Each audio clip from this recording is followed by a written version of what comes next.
ETF index mutual funds నేర్చుకుని stock మార్కెట్లో రాణించాలనుకుంటున్నారా? వెంటనే ఈ నెంబర్కి కాల్ చేయండి. నమస్తే రమగారు. నమస్తే జయ. రమగారు, పీరియడ్స్లో కొన్ని పనులు చేయమంటారు, కొన్ని పనులు చేయకూడదు అంటారు. అసలు పూర్వకాలం అయితే చక్కగా ఆ 5 రోజులు ఒక పక్కన కూర్చోబెట్టి పూర్తిగా రెస్ట్ ఇచ్చేవాళ్ళు, శరీరానికి మనస్సుకి కూడా.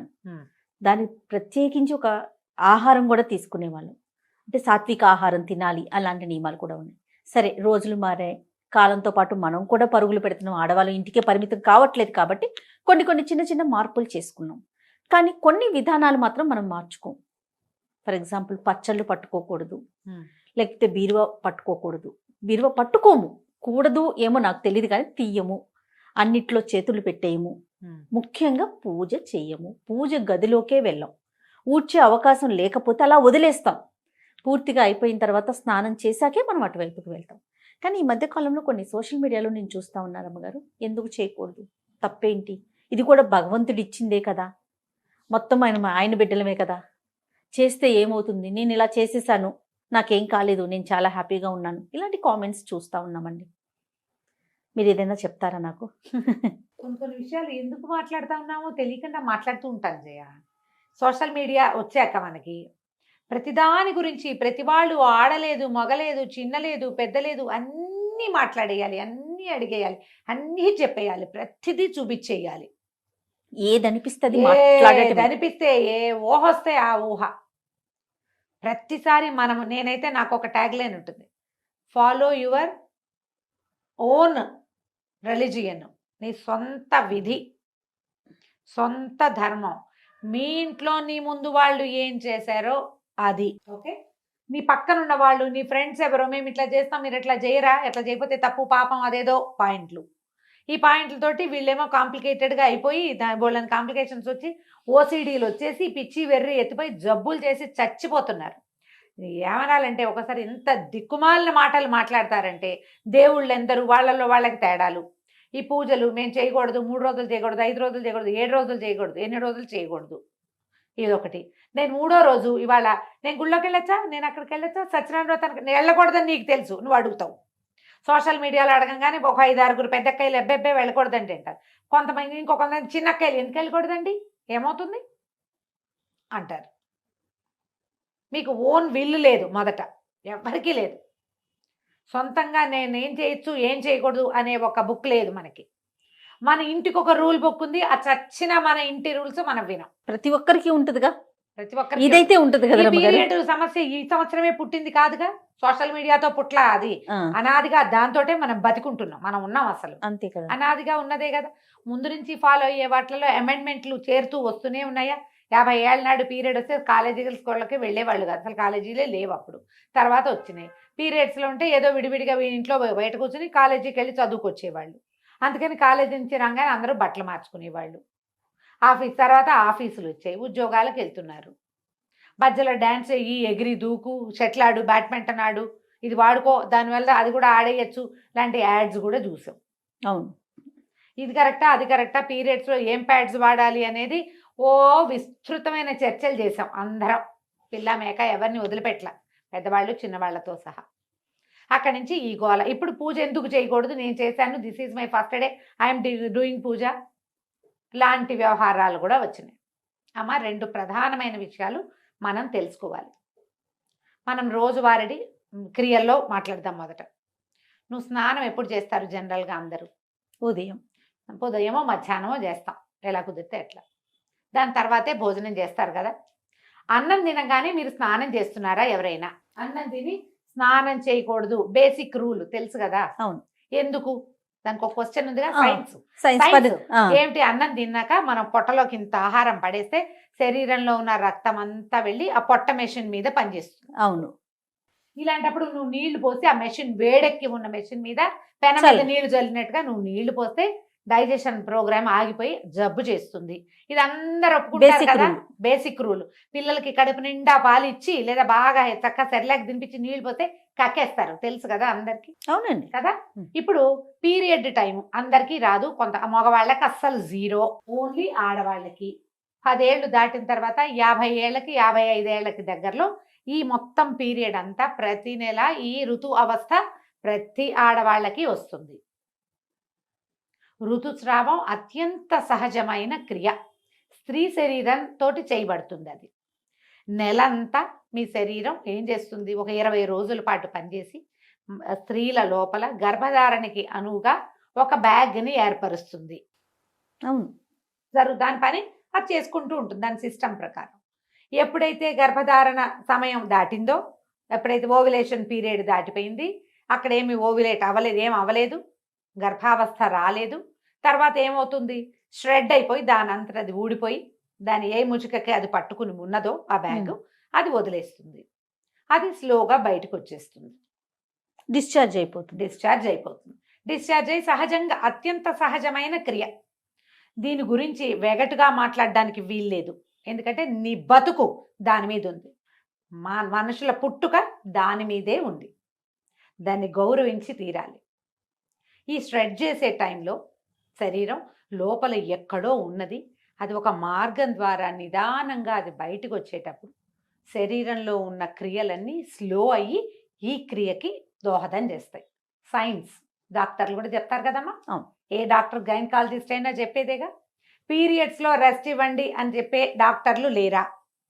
ఉన్నారు, 100% ఉన్నారు. అవసరమైతే చేయండి అమ్మా. అవసరం లేకుండా మీరు సీనియర్ గైనకాలజిస్టులు 100 మంది ఇంటర్వ్యూలు చూస్తాను చేయా నేను. అవునండి. గైనకాలజిస్ట్ అనగానే ముందు అదే వింటాను నేను మిగిలిన మానేస్తా. పీరియడ్ టైంలో సాత్వికంగా తినండి. గైనకాలజిస్ట్ చెప్పకర్లా, మన ఇంట్లో ఉన్న ముస్సిలి మా అమ్మ కూడా చెప్తుంది. అవును. హాయిగా లైట్ ఫుడ్ తినండి, రెస్ట్ తీసుకోండి, ఓ పక్కన ఉంచండి.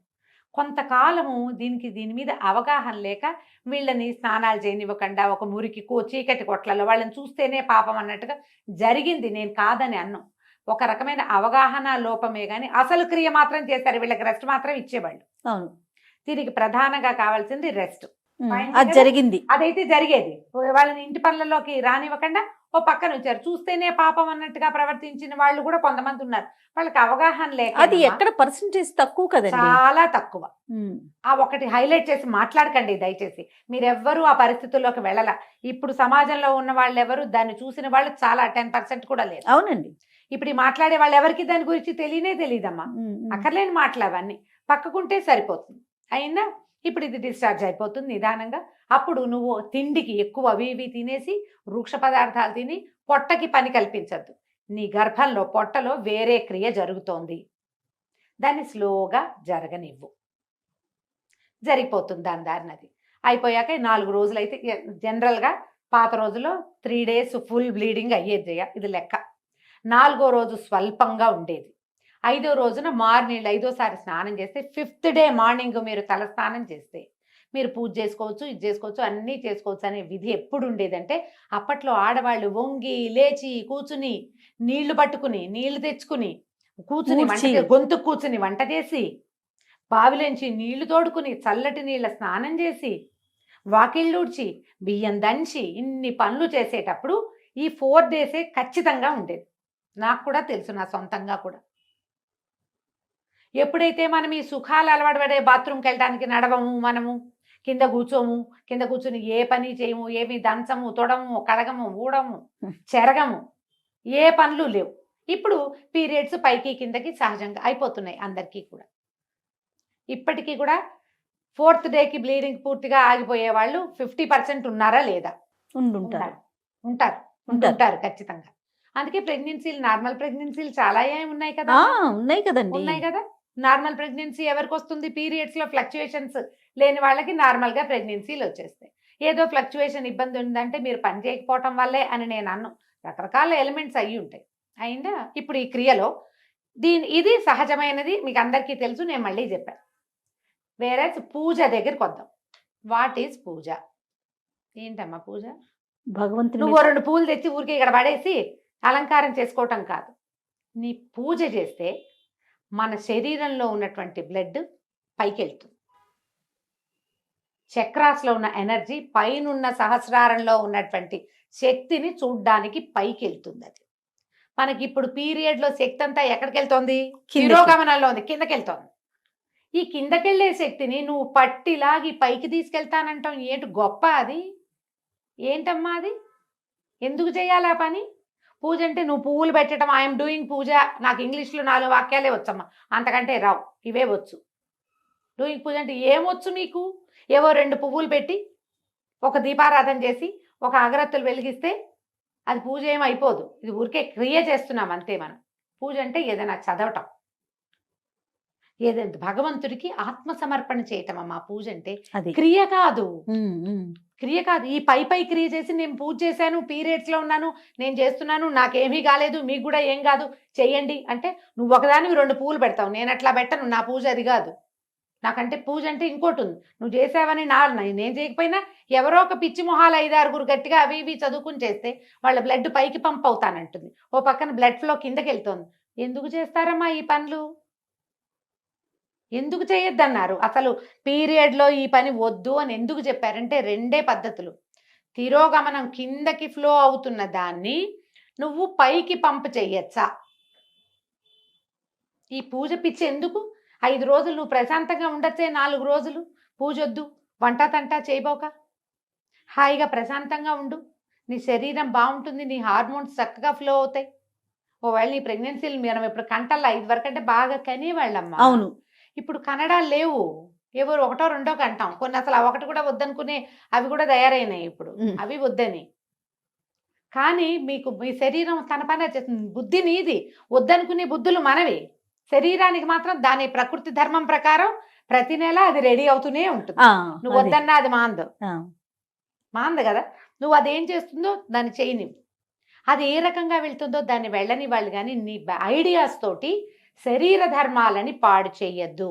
పూజ చేస్తే నాకేమీ కాలేదు, నాకేమీ కాదు అన్న నమ్మకం నీకుంటే నువ్వు నీ ఇంట్లో చేసుకో, దాన్ని ఫేస్బుక్లోను వాటిలోనూ పెట్టకు. నేను కొన్ని ప్రశ్నలు ఎప్పుడు ఎదుర్కొంటాను జయ. వాళ్ళ 4th డే నీ గుళ్ళోకి వెళ్తా, ఎప్పుడు వెళ్ళను ఎందుకు అడుగుతారమ్మా? నాకు తెలియక అడుగుతా. సొంతంగా డిసైడ్ చేసుకోరు మీరు. ఇది మీ పర్సనల్ థింగ్ కదా. అంతే నాకు కదా. ఎంత కోపం వస్తుందో జయ. అంటే ప్రశ్నలు అడిగితే మీ కోపం వస్తుందా? పెద్దవాళ్ళు మీరు ఇలా మాట్లాడచ్చా అంటావు జయ. అంటారు రమ్మగారు. నువ్వు అదే కూడా అంటావు, అవును. నువ్వు కూడా అదే మాట ఆ, అంటావు. నేను అంటాను నీ సొంత పర్సనల్ థింగ్ నువ్వు ప్రతిసారి చేస్తావు. మీ ఇంట్లో మీ అమ్మ చెప్పింది, అమ్మమ్మ చెప్పింది, మేనత్త, అత్తగారులు అందరూ చెప్పుంటారు కదా, అవును. ఈ క్రియ ఉన్నప్పుడు ఇది చెయ్యకూడదు అని. నాతో అవుననిపించుకోవాలని మీరు ఎందుకు అనుకుంటారమ్మా? అసలు తప్పు కదా అది. నాకేం బ్లీడింగ్ లేదండి, నువ్వే డిసైడ్ చేసుకో. రెండో మనిషి నీకు అనుమానం ఉంది కాబట్టి నన్ను అడుగుతావు. అనుమానం ఎప్పుడు వస్తుంది జయ? అది తప్పని నీకు తెలిసినప్పుడు కాదు. అంతే కదా, అవునా కాదా? ఖచ్చితంగా. దయచేసి ఈ పీరియడ్స్కి ప్రవచనకర్తలు, పెద్దవాళ్ళు, ఆడవాళ్ళు మాట్లాడడం మానేయండమ్మా. స్పందించడం మానేయాలి. ఇది లాస్ట్ స్పీచ్. నేను మళ్ళీ ఇంకొకసారి పీరియడ్ మీద నీతో మాట్లాడను జయ. పీరియడ్స్ గురించి ఇక నన్ను అడగద్దు, నేను చెప్పను. ఇవి వినడం వల్ల మీరు కేసులు చుట్టాలనేనేమో అవి చూస్తున్నాను. ఇవి అతిగా మాట్లాడతారు, మగవాళ్ళు కూడా చెప్తున్నారమ్మా అక్కర్లేని మాటలు. బా. ఎందుకు వచ్చింది ఇవి ఈ మాట్లాడడము? ఈ విన్న వాళ్ళలో ఒక్కొక్కళ్ళు భయస్థులు, పిరికి వాళ్ళు, పాపం మానసికంగా బలహీనలమ్మా. ఇవి విని భయపడి చచ్చి అదేదో ఎక్కడైనా అంటిందేమో, ఏదైందేమో, ఓసిడీకి లోనయ్యి జీవితాలు మిజరబుల్ చేసేసుకుంటున్నారు జయ. 40 పైన కేసులు మాట్లాడాను జయ ఈ ఒక్క విషయం మీద. నేను బా 40 కేసులు భాగం పైనే. ఒట్టి శుభ్రత అది కాదు, పీరియడ్ రిలేటెడే చచ్చిపోవడానికి సిద్ధమయ్యే కేసులు చూస్తున్నా నేను. సూసైడ్లు చేసుకుంటున్నారు, దాంట్లోకి వెళ్ళిపోతున్నారు. పిల్లలు కలిపేశారని, ముట్టు కలిసిపోయిందని, అదేదో పంప మునిగిపోతుందని, ఆ 3 రోజులు వాడుకున్న బట్టలు మళ్ళీ వాడుకోకూడదని, గాజులు వేసుకున్న వాళ్ళు గాజులు కూడా తీసి బయట పారేయాలని, ఎన్నెన్నో మార్చాలి, ఇల్లంతా కడిగేసేయాలి, బట్టలన్నీ ఉతికేసేయాలి, దుప్పట్లన్నీ తీసి బయట పారేసేయాలి, పిల్లలు స్కూల్ నుంచి ఇంటికి వస్తే డేగ కళ్ళతో ఆ పిల్లలకి తల్లికి రిలేషన్ ఉండటల్లా ఇట్లా అవుతోంది. మీరందరూ మాట్లాడడం మానేయండి దయచేసి. అయితే అతివృష్టి రేపు అనావృష్టి అనావృష్టి. చూస్తున్నాం. అవునా కదా రమ్మగారు? ఎవరి ఇళ్లలో ఏముందో వాళ్ళ ప్రకారం వాళ్ళని పాటించుకోనివ్వండి దయచేసి. పీరియడ్స్ లో చేయొచ్చా అని ఎవరైనా అడిగితే అమ్మా, ప్రవచనకర్తలు మీరు మాట్లాడకుండా ఉంటే చాలా రకాల మానసిక సమస్యలకి అసలు సమాధానాలు లేని స్థితిలో వాళ్ళని పెట్టేసిన వాళ్ళం అవుతున్నాం. నేను కూడా ఇంక్లూడెడ్ జయ. నేను చెప్తున్నా కదా, చేసిన పాపని చెప్తే పోతుంది. ఇదే లాస్ట్ వీడియో జయ. ఇక మళ్ళీ పీరియడ్ రిలేటెడ్ ఇష్యూ క్వశ్చన్, ఏ పండగ గురించి నువ్వు పీరియడ్లో ఉంటే ఎప్పుడు చేసుకోవాలమ్మా? పోలిపాడ్యమి నాడు దీపం పెట్టాలి. పాడ్యం వెళ్ళిపో రోజు నువ్వు బయట ఉన్నావు, 5 రోజుల తర్వాత మార్గశిర మాసంలో దీపం పెట్టమని నేను చెప్పచ్చా నీకు? తప్పు కదా. వినాయక చవితి నాడు పీరియడ్ వచ్చింది, ఎప్పుడు చేసుకోవాలి? ఏమి ఒక సంవత్సరం మానేసి వచ్చే సంవత్సరం చేసుకోకూడదమ్మా. కాదు రమ్మగారు, వినాయక చవితి పూజ దగ్గర నుంచి దసరా నవరాత్రుల దగ్గర నుంచి ప్రతి దానికి ఈ ప్రశ్నే చూస్తూ ఉంటాం అయినా మనం. కార్తీక మాసం అది కూడా కార్తీక మాసం 5 రోజులు దీపాలు పీరియడ్ వచ్చింది మా ఇంట్లో దీపం ఎలా ఏమవుతుంది కొంప మునక మానేసేయండి. తర్వాత పెట్టుకో.